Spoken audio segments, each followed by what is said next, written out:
Alrighty, what's going on? Doing a bit of an emergency solo episode tonight. I just smashed a full sleeve of Oreos by myself in preparation for it all. So, yeah, typical James lifestyle. Some shit's gone down this weekend, which is out of everyone's control. So, basically, I decided I'd quickly jump on and record a bit of a solo episode in preparation for us not being able to record a proper episode. So hopefully this never sees the light of day and you get a proper episode. But if not, let's see what the fuck I can come up with by myself. I got my sunnies back on so that you guys can't stare into my soul. So that seems to be working well.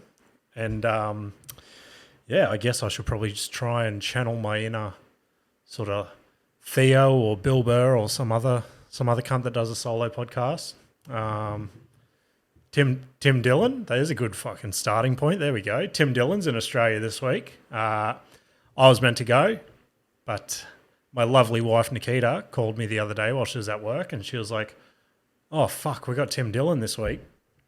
And I'm like, yeah, looking forward to it. And she goes, well, I've got some bad news. And I was like, oh, here we go. She goes, I've booked us a little Halloween night at Dreamworld this week. So you won't be able to go to Tim DIllon anymore. So that's pretty fucking shit. So I had to throw the tickets up for sale. Sold them to my good pal Cody. So he's going to make good use of them. But yeah, pretty devo. I'm going to miss out on big Tim DIllon. Saw him last year and it was a fucking hilarious show, which he pretty much released the same show on Netflix as his special, as what he did here last year. So I don't know. Curious to ask Cody how this one is, whether it's all polished material or whether he's still working shit out or what the story is. But yeah, when Nikita broke it to me that we had this Halloween night, I was like, oh, well, that's fucking shit, but got to do what you got to do for the little kiddies.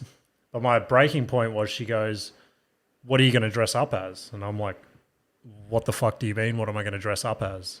Because I'm a 31-year-old man. I don't play dress-ups anymore. So she has convinced me that apparently every other adult at Dreamworld is going to be in dress-up, but I feel a major stitch-up coming. I feel like I'm going to rock up to Dreamworld and all the kids are going to be in dress-up and then one weird-as-fuck parent in dress-up, and that's going to be fucking me. So, yeah, I don't know. I might just get like a skeleton shirt or something, I reckon. Play it safe. But I'll let you know next week if I look like a fucking creep at Dreamworld or whether all the parents dressed up. But Nikita came home the other day and one of her acquaintances, he said that they were talking about it or something and he goes, oh my God, I'm going as well. So Nikita hit him up. She's like, oh, what are you going dressed as? And he goes, oh, I'm going to go. I forget who the exact character is, but it was basically some sort of like all black sort of spirity, ghouly, ghosty looking thing. So Nikita asked him like what his costume was going to be. He started describing like, oh, full black shirt, black pants, a black hood, blah, blah, blah. And then he goes, and then I'm going to paint my whole face black. And Nikita was like, I don't think you can do that. And he goes, why not? And I thought that was fucking crazy when Nikita told me because I don't want to rock up to Dreamworld and be the only other fucking adult in dress up. And then from the other side of the car park, this freaking blackface is just like, hey, James, how you going? And then I'm just fucking dragged into some sort of racial cult with this dude. You know what I mean? Scaring the fuck out of me, to be honest. So, yeah, I might just hit Cody up for that spare ticket to Tim DIllon. Ditch my family. They can go by themselves. But, yeah, this episode, I guess, is stemming from Parker. Our youngest son is in hospital at the moment, which sucks a big bag of dicks, but it's never fun when your kid is in hospital. He's got this like giant lump on the side of his neck, like some sort of fucking camel or something. And to be honest, they're throwing a heap of diagnoses around and they don't really know what's going on. But it sounds like it's like an infected lymph node or something like that. So that's what they're treating it as. He's got to spend the next sort of 3 days or so in hospital on fluids and all that sort of fun shit. So the medication they've put him on is like broken him out in this rash from like head to toe. It looks pretty crazy, the poor little fella. So yeah, he's pretty over it. He wants to go home. I think I've spent about $300 on toys the last couple of days trying to distract him and keep him occupied while he's up there at hospital. But yeah, this morning I popped up there and he hasn't been eating. So I go, oh, well, what do you feel like eating? Because obviously he's just getting given shitty hospital food. And he goes, oh, I want strawberries and watermelon, which he's fucking obsessed with both those things, right? So I'm like, okay, I'll run over to Woolworths because it's across the road, get strawberries and watermelon. And you know how normally Coles and Woolworths have like the little tubs of like sliced watermelon or sliced fucking rock melon, whatever fruit you want, basically. I get there, I get a punnet of strawberries, piece of cake, and then I get to the sliced fruit section and they've only got apples, pears, and oranges and honeydew melon, which I don't even know what the fuck a honeydew melon is. I don't think I've ever had one, but it scares the fuck out of me because it's like a weird greeny color. So it's like an unripe rock melon to me, so I'm not going anywhere near that shit. So I called Nikita and I'm like, can you try and convince him that he doesn't feel like watermelon today? Which, of course, a sick 3-year-old in a hospital doesn't want to be told what he does and doesn't like. So he goes, he's chucked a tantrum and Nikita's like, you're just going to have to try and work something out. So that caused me, everyone knows how fucking awkward I am in public and how I hate to stand out from the crowd. But to be a good dad for my 3-year-old son that's in hospital, I bought a whole watermelon, which is all they had. I bought a packet of butter knives and I bought a packet of Tupperware containers. I purchased all this and I went out to the car park in front of potentially 100 people. And I've put the watermelon on the bench seat, got the butter knife out, and I've hacked up an entire watermelon with a butter knife in a fucking public car park and sliced it into nice little pieces and put it in a Tupperware container for my sick 3-year-old son. So, I mean, I don't want to throw around the title of Dad of the Year or anything, but if you guys want to throw it around, then fucking I'm not going to stop you. Go nuts. But literally this afternoon before I left, again, with food. So it's, I don't know how to explain it. It's a bit of a sad story, I guess. So Parker's in like a shared room, right? And the kid beside him is maybe, I don't know, he's maybe 8 to 10, somewhere in that range. So he's still a pretty young kid. Obviously loves fucking junk food, shit like that. And before I left the Savo, I said to Nikita, I'm like, oh, what do you want for dinner? Like, I'll go get you dinner before I go so you don't have to worry about it. And she's like, oh, I don't know, just fucking whatever's around. So there was Macca's or KFC. We had Macca's last night, which is fucking, it sucks being stuck in a hospital because you have to eat like takeaway. And then you just over takeaway. We're going to eat healthy for the next like 3 days, and then we're just going to go back into a fucking junk food spiral. But anyway, she goes, I want KFC. And I'm like, well, oh, fuck, I didn't even explain what this kid beside Parker has. So he just got diagnosed with diabetes, right? So all we can hear through the curtain is how he has to make good food choices now, how he can't eat junk food, how he has to like fucking weigh up his calories and his sugar and all this sort of stuff. And he's like in there pricking himself. I think he has to do it like every hour, like to start with or whatever. Anyway, he's in pain. He's screaming. He's fucking wanting yummy food, and they're just bringing him sandwiches and fruit, which sucks as a 10-year-old kid. Anyway, Nikita goes, I want KFC. And I'm like, this is the biggest fucking dog act I've ever done, that I'm just going to stroll past this poor kid with diabetes with this delicious smelling KFC and just almost rub it in his face. But I thought I got off the hook because I got the KFC and I came back and I've walked in the room and they've got the separating curtains. Now, this kid's parents had closed the curtains, so I was in the clear. So I've walked in the room and I've sat down on Parker's bed. We've started dishing out the KFC and we're eating it. And now this nurse brings in a third kid into the room because there's like 4 bays. And this stupid fucking nurse goes, oh, it smells like KFC in here. That shit's She didn't say that shit, but I think she said, that stuff's no good for you or something like that.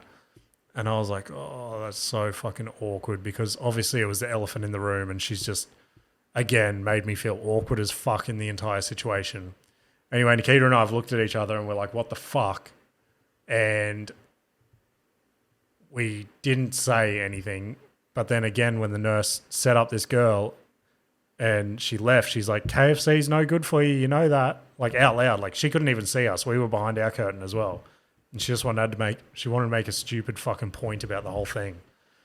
She's a bit of a bitch, to be honest. But yeah, what else? What else has happened at fucking heaps of shit's happened at the hospital, and I was like, this would be good for the podcast, but I don't know. Again today.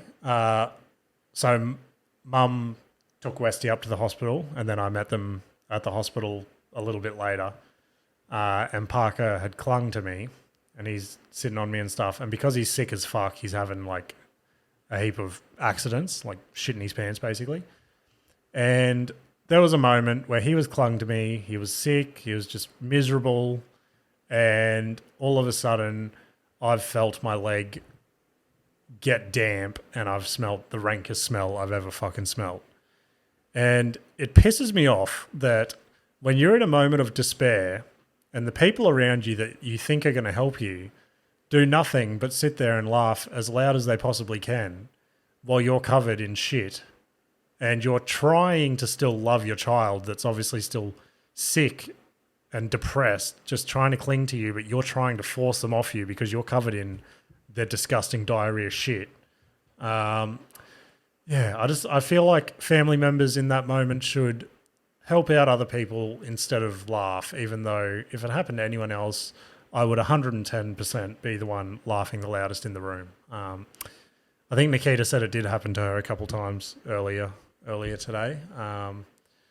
But yeah, unfortunately no one was there to laugh at her, but plenty of people there when I got shat on. So that was a bunch of fun. What else has happened this week? Westy started. He's had his illustrious soccer career this year. It was like his first team sport that he's played, and he loved it. I wish he sort of got involved a little bit more in the game, but I've never been a fan of soccer, never got into it, couldn't care less about it, to be honest. So I was just happy that he was out there. He'd have a crack every now and then. He was having fun with his mates, so that was enough for me. But a couple of weeks ago, a couple of his mates are like, oh, does Westy want to start doing touch footy with us for the rest of the year? And I'm like, well, fucking oath he does, because footy's a superior sport.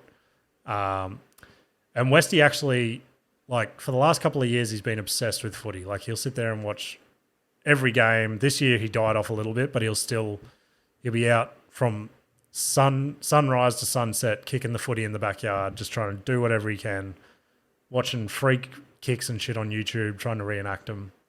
And I've never seen a 6-year-old kick a ball so effortlessly and hit a perfect spiral every time. And I think I've spoken about this on the podcast as well before. So it's like in the footy world, I guess, you hear people call them like a spiral kick, where the ball spins perfectly vertical. Some people call it like a tornado kick or something, which I think is pretty fucking lame. But Nikita's always called it a twirly kick, which now Weston's picked that up as well. He calls it a twirly kick, which I really hope he doesn't drop that in a game at some point. But anyway, so yeah, Wednesday night he had his first game of touch, and didn't start that great. He started off with a meltdown. Didn't want to do the warm up or anything like that, but slowly eased into it. And for the first half, I was like, oh fuck, we're back at soccer again. He was just he was standing back. He wasn't really getting involved. And then he comes off at halftime. And I don't know, it could just be my inspirational pep talk I gave him at halftime. But he goes back on in the second half. And I think it was like the second play of the half or something. He gets past the ball and he just makes this break up the wing. And he runs this, like, it's a mini field. So in in comparison, it would have been like an 80-meter try, but in reality, it was probably like a 30-meter try. But another thing he practices in the backyard is like his stupid fucking like slide tries or his winger tries where he does like handstands and plants the ball. But in real game scenario, he gets to the try line and he just throws it down like it's a touchdown or something, like he's playing fucking NFL. But luckily he's 6 and the referee was just like, you got it across the line. That counts. So yeah, he was pretty stoked. He got his first try, and from that point, he made another 2 big breaks. Got touched before the try line, but yeah, after the game, he was pretty fucking stoked with himself. He was keen to get back there next week, so it's good to be watching him play a game that I somewhat understand, which on the other hand is a bit frustrating because I understand it, I'm like fucking, I don't know, feel like a bit of a helicopter parent. Like I'm like, oh, you should be doing this, or hey, Westy, why don't you try this? Whereas at soccer, I was just like, good kick, keep it up. You know what I mean? But yeah, we'll see how he goes with it all. I'm hoping that it translates to a bit of tackle footy next year. I think he's finally old enough, but see how he goes. I think it's a good little stepping stone for him. But yeah, last week I was talking about the gig I was going to have at Good Chat Comedy this week. So I had that on Tuesday night. And it was a bit of a, I don't know how to explain it. It was a bit of a weird moment because when I got there, I was like, I walked in the door and there was a girl there who started around the same time as me. We've done heaps of shows together, right? And she was running the door for Good Chat that night. So she was letting all the patrons in, letting the acts know where the green room is, blah, blah, blah. And I get there, I'm like, oh, hey, how you going? She's like, good. She's like, I was looking down the list and I'm like, I don't know any of these people. And then I saw your name. And she's like, you're still in like the Bright Eyes gang. And I was like, oh, fuck. Like, she wasn't having a dig or anything. It was just like, it was a little comment that she dropped that cut me deep. And I was like, fuck. Anyway, then I start looking at the names and I'm like, I know none of these people either. And it was a moment where I felt like I was so behind the rest of the pack that I started with, because they've all graduated to like so once you finish with the Bright Eyes part with Good Chat, you move to like the Wednesday nights. And then when you start impressing there, you move to their like bigger nights on Fridays and Saturdays, things like that. And like feature spots for the bigger acts that come. So yeah, I was in the green room with a heap of people. Like, I think maybe there was at least 3 of them where it was like their first time doing stand-up ever. And then the rest of them, it was all either second or third. I knew one other person, which was on that gig with me out at Ipswich the other week, that there was literally no one there for. So I knew him, but he was still lucky to be like a month or 2 into comedy, I think. So it was just like, and then they're like, we're in the green room, they're all excited because it's their first time. And then they're like, oh, is it your first time? How long have you been doing it? And I had to fucking turn around and be like, 2 years next month. Like, it's just some fucking grizzled vet in the background trying to stay cool with the young kids. But anyway, I was third on the lineup. So I jumped up, I did my set. So Jake, who runs Good Chat, he was there. So I was stoked. I'm like, fuck yeah, this could be the night. And Peter James, who I think is probably one of the best comedians in Brisbane, without sucking too much dick, but that dude can just make me fucking laugh without even trying. So he remembered me from a set like a month or 2 ago, and he came up to me before. He's like, oh, good to see you, keen to see you shit tonight, blah, blah, blah. So that was a cool little confidence boost at the start as well. I got up, I did my set, and I fumbled a few bits.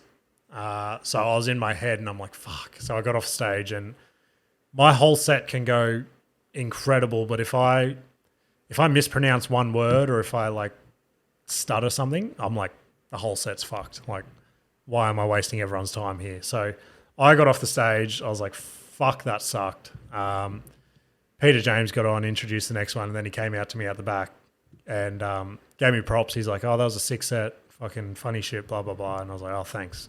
Maybe it wasn't that bad. So I walked back out to the crowd. Jake's running the sound and I'm sort of just off the side. He shakes my hand. He's like, oh, good set, mate. Like, again, funny shit, blah, blah, blah. Basically left it at that. And I was like, fuck, I fucked up all my chances. Anyway, towards the end of the night, I think like the last act was on and I was like, fuck, I'm going to go have a piss. So I walk out to the toilet. I go to the toilet and as I come back out and shut the door, Jake's walking to the toilet. And again, it was just a polite, I was like, oh, cheers for tonight, mate. And he's like, yeah, no, good set, mate. Like, funny shit. And then he kept walking past me to go to the toilet. And then almost like in a Fast and Furious moment, he's put his hand on the toilet door and he's opened the door and then he's turned to me and he's gone, hey, James. And I've turned around and looked over my shoulder. This is all probably fucking just in my head, but this is how it felt to me. And I visualized Jake in that moment as Vin Diesel and he goes, he said something like, we'll get you on a Wednesday night spot soon. And I was like, oh my God. And then I had to try not to fucking overreact and be like, oh my God, thank you so much. This is all my dreams come true at once. And hopefully I said, cheers, mate, or something cool like that. I feel like I did. But it fully felt like the whole I owe you a 10-second car kind of scenario, which it clearly fucking wasn't. He was just going for a piss and I was just some giddy little schoolgirl trying to get a Wednesday night gig in the city to tell my stupid little dick jokes. But yeah, let's pretend. Let's all pretend together. It's always fun. But I had a meeting today with a venue for West Park Comedy. Obviously, I haven't done a show since the last venue's moved on. So yeah, I've been a bit off starting my own gig again, but much like how I got the last one. 1 second, my dog is barking. Mello. Alrighty, sorry about that. Yeah, much like how I got the last gig, it's almost like a little moment in time where two things just went together. A venue somehow came into my atmosphere and I was like, hey, that's actually a pretty cool venue. Why don't I just ask them? Hit them up. They're like, come in tomorrow for a meeting. Went and had the meeting today. The venue manager was he was open to anything and everything. Yeah, had a good chat to him for, I don't know, 10, 15 minutes or so. And he goes, send through whatever we got to do to make it work. If price is right sort of thing, then let's fucking make it happen. So I literally sent him an email before I jumped on here. So hopefully he replies in the next day or two and we've got a new West Park comedy show up and running. But even if that one falls through, I'm pretty keen to get something happening again soon.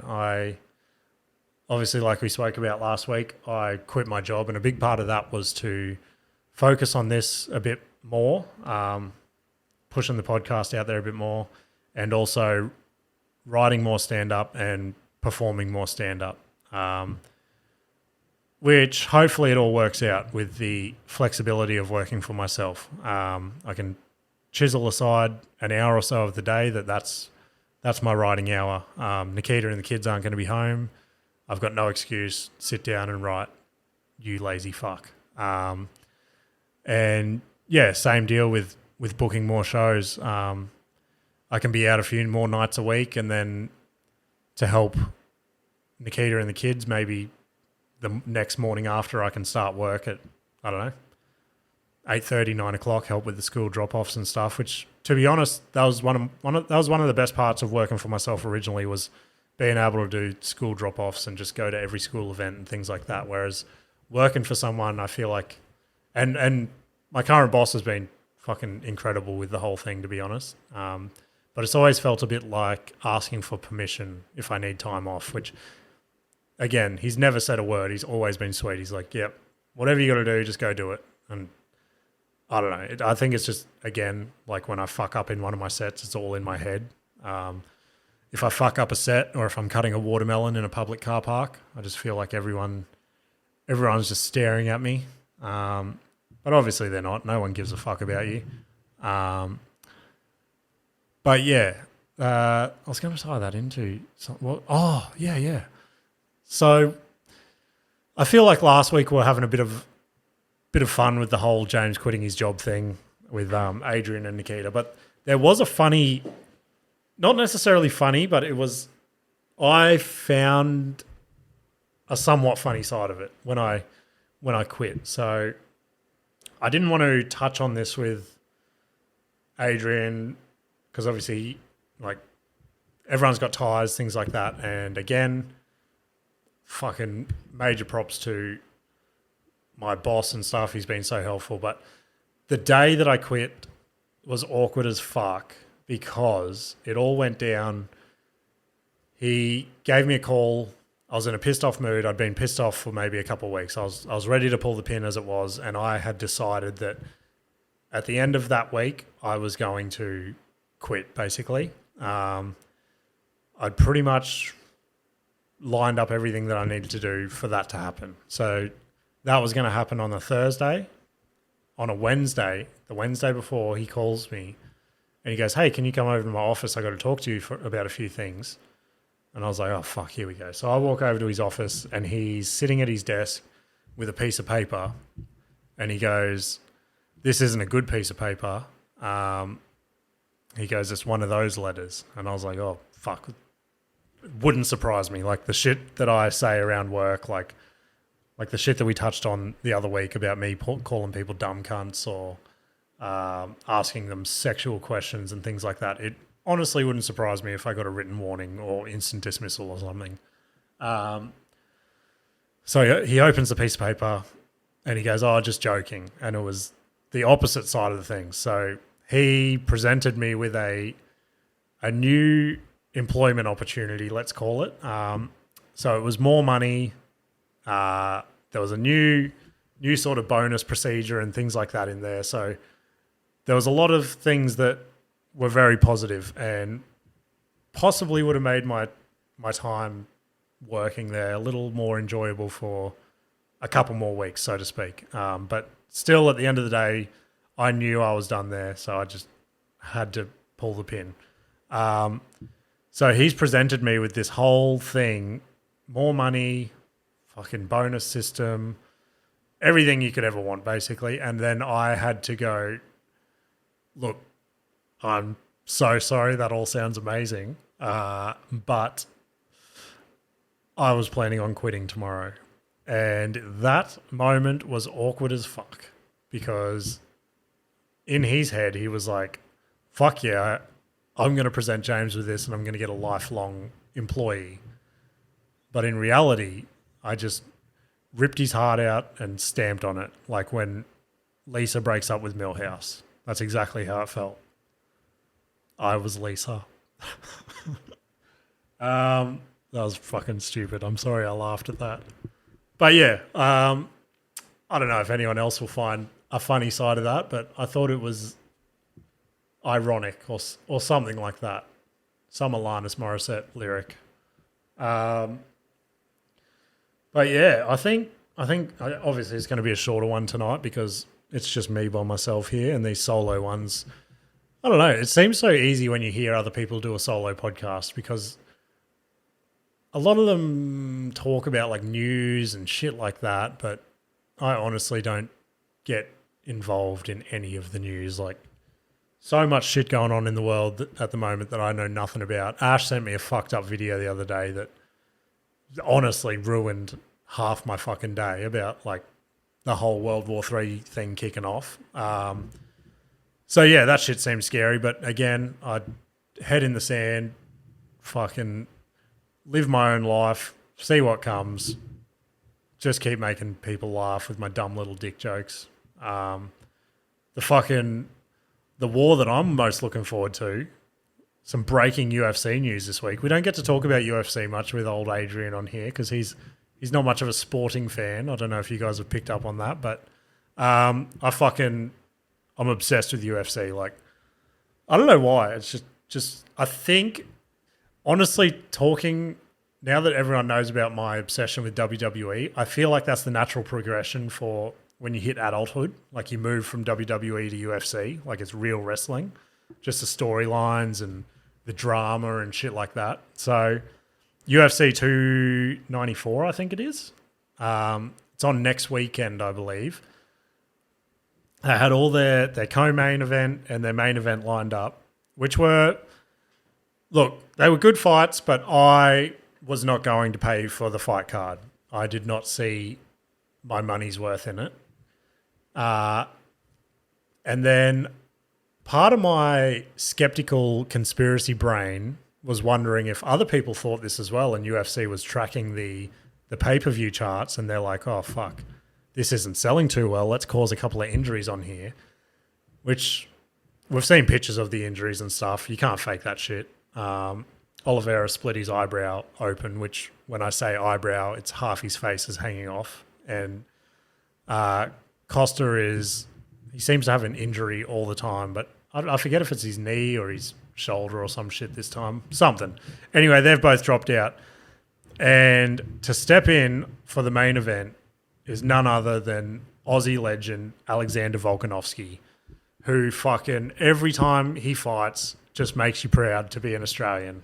The dude just bleeds Aussie spirit. Like every fight, he just gets in there and bangs. So he's having a rematch with Islam Makhachev, and honestly, the last fight I thought he won, but a big part of me thought it was just because I wanted the Aussie to win. But then when you start hearing like Rogan and like Sharb and like other MMA experts say they thought Volkanovski won as well, you start to think, well, fuck, maybe I was right. Anyway, it is what it is on paper.